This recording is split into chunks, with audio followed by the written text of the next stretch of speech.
भारतीय संसद में वैदेशिक मंत्रालय के खर्च की मांग पर जो बहस हुई उसमें भारत की विदेशी बस्तियों का भी जिक्र आया था।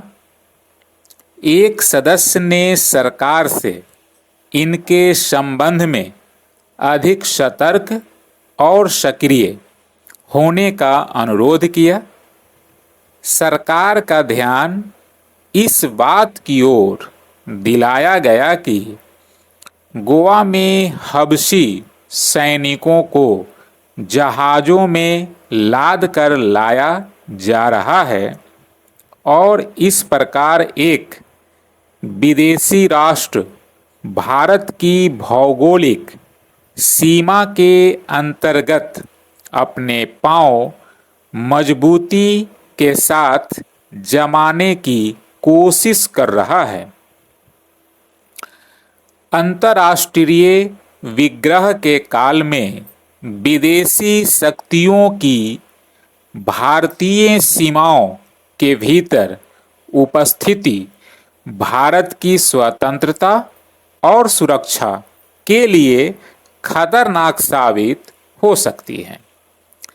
इन विदेशी बस्तियों को भारत विरोधी षड्यंत्रों का अड्डा बनाया जा सकता है। अतः इन बस्तियों में विदेशी सत्ता का जितना जल्दी अंत हो जाए उतना ही भारत की स्वतंत्रता और सुरक्षा के लिए हितकर होगा।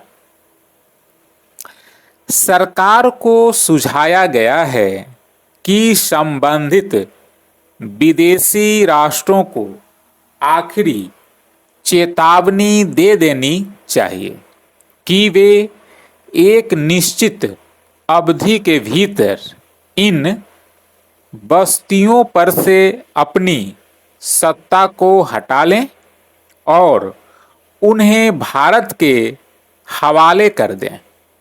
जहां तक सिद्धांत का प्रश्न है, विदेशी बस्तियों के संबंध में भारत सरकार और देश के आम लोगों के विचारों में तनिक भी अंतर नहीं है।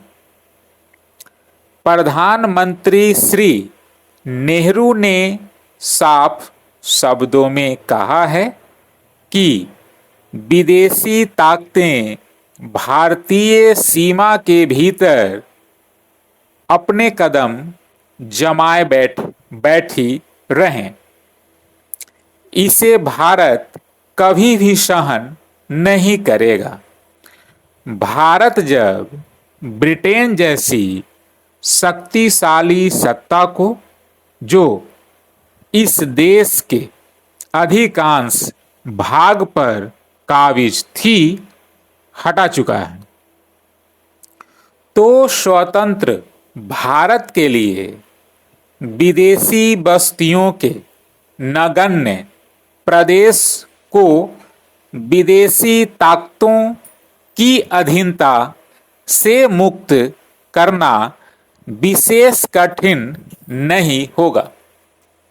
जैसा कि नेहरू जी ने कहा है, इन विदेशी बस्तियों को मुक्त करवाने और मातृदेश के साथ पुनः संलग्न करने के दो ही मार्ग हो सकते हैं।